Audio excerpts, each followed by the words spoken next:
Hai adik-adik, apa khabar? Berjumpa kembali bersama Cikgu Adha dalam pengajaran matematik tahun 2. Pada hari ini adik-adik, Cikgu Adha akan mengajar adik-adik tentang nombor. Berkaitan apa ya adik-adik? Menulis nombor menggunakan pembilang. Adik-adik kenal pembilang? Jom kita lihat dan belajar bersama-sama. Jom, mari belajar bersama-sama dengan Cikgu Adha. Pada hari ini adik-adik, standard kandungan yang akan kita pelajari ialah 1.2 menulis nombor. Manakala, standard pembelajaran pula 1.2.1 menulis nombor dalam angka dan perkataan. Jom sama-sama. Inilah pembilang adik-adik. Dengan menggunakan manik-manik yang dimasukkan ke dalam tiang pada dua nilai tempat. Adik-adik tahu tak apakah nilai tempat ini? Inilah nilai tempat SAR. Manakala yang ini pula adalah nilai tempat puluh. Kita ringkaskan menjadi pu sahaja. Cuba adik-adik teka. Kalau ada 3 nilai tempat, satu lagi. Kita akan lihat pada contoh seterusnya. Berapa nilainya adik-adik? Pada nilai tempat SAR ada 1 manik. Jadi, kita tulis 1. Pada nilai tempat puluh, ada 4 manik berwarna kuning. Berapakah jumlahnya adik-adik? Ya, jumlahnya 40. 40 tambah 1 pada nilai SAR, jadi 41. Pandai. Seterusnya, adik-adik, cuba adik-adik lihat. Ada 3 pembilang di sini. Satu pembilang yang dinamakan nilai tempat SAR. Satu lagi pembilang yang kita ringkaskan dengan nama pu ataupun nilai tempat puluh. Dan satu lagi pembilang yang kita ringkaskan dengan nama ra ataupun ratus. Baik adik-adik, jom kita bilang sama-sama. Pada nilai tempat SAR, ada berapa jumlah manik berwarna hijau? Ya, ada 2 manik berwarna hijau. Jumlahnya ialah 2. Pada nilai tempat puluh, ada 2 manik berwarna kuning. Jumlahnya ialah 20. Manakala, pada nilai tempat ratus, ada 1 manik berwarna pink. Nilainya ialah 100. Jadi, kita sebut dan baca dan tulis 122. Adik-adik, mari kita bilang bersama-sama dan menulis nombor tersebut. Cuba adik-adik kira dan bilang berapakah jumlah manik pada nilai tempat SAR, pada nilai tempat puluh dan pada nilai tempat ratus. Apabila menyebut adik-adik, kita perlu menyebut nilai nombor di tempat ataupun pada nilai tempat yang lebih besar.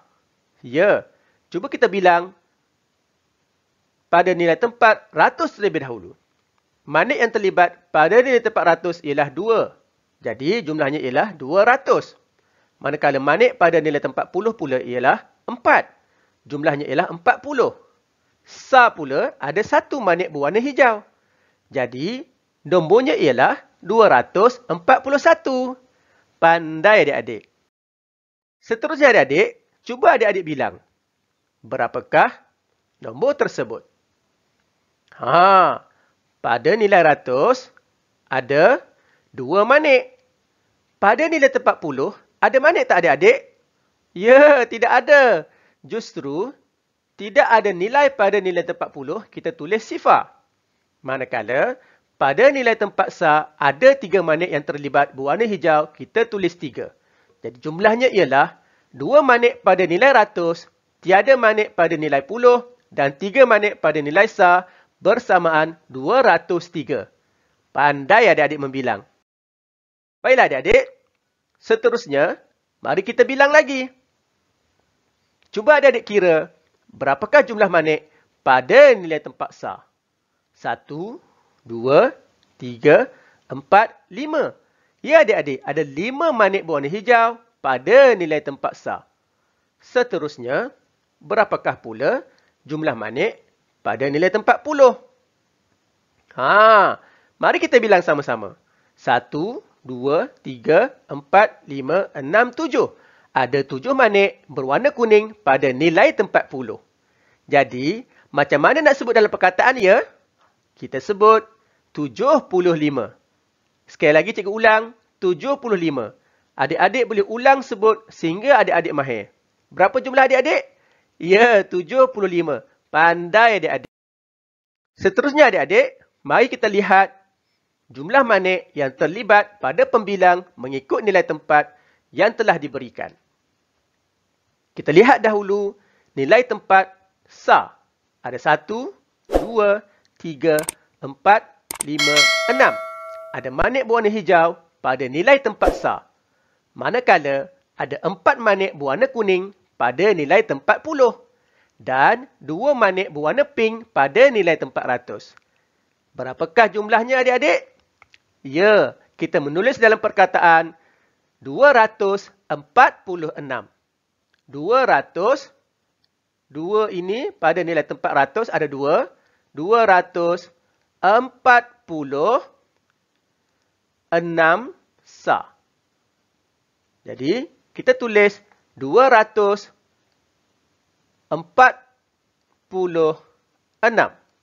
Pandai adik-adik. Jika adik-adik ada pembilang di rumah, adik-adik boleh gunakan membilang, menjemput nombor sama ada dalam bentuk angka ataupun dalam perkataan. Baiklah adik-adik, seterusnya, mari kita belajar lagi.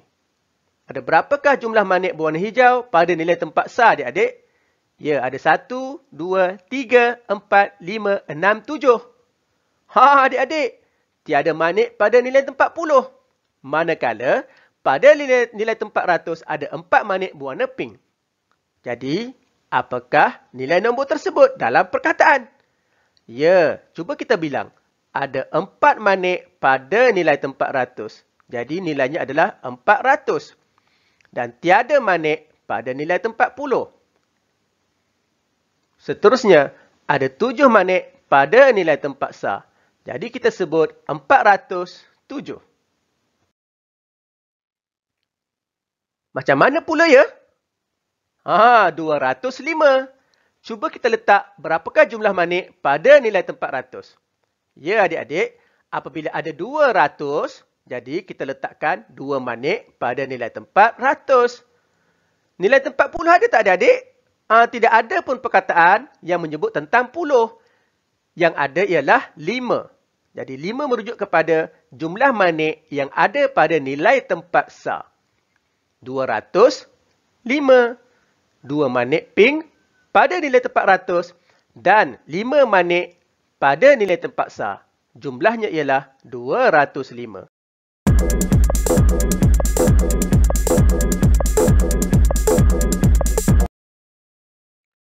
Baiklah adik-adik, mari kita lihat kemahiran yang terakhir yang akan kita pelajari pada hari ini. Diberikan nilai nombor dalam perkataan ialah 279. Cuba adik-adik masukkan jumlah manik pada nilai tempat ratus, pada pembilang nilai tempat puluh dan pada pembilang nilai tempat SAR. Ya, pada nilai tempat ratus ada 2 manik berwarna pink. Manakala pada nilai tempat puluh pula ada 7 manik berwarna kuning. Dan yang terakhir sekali pada pembilang nilai tempat SAR ada 9 manik berwarna hijau. Jadi 279 kita tulis dalam angka dan jika kita tulis dalam perkataan ialah 279. Nampaknya adik-adik sudah pandai dan boleh menguasai apa yang Cikgu Adha ajar pada hari ini. Semoga bermanfaat. Dan cikgu mengharapkan adik-adik terus belajar menggunakan pembilang di rumah dan belajar bersama kawan-kawan. Selamat mencuba. Semoga kita berjumpa lagi. Bye-bye. Assalamualaikum.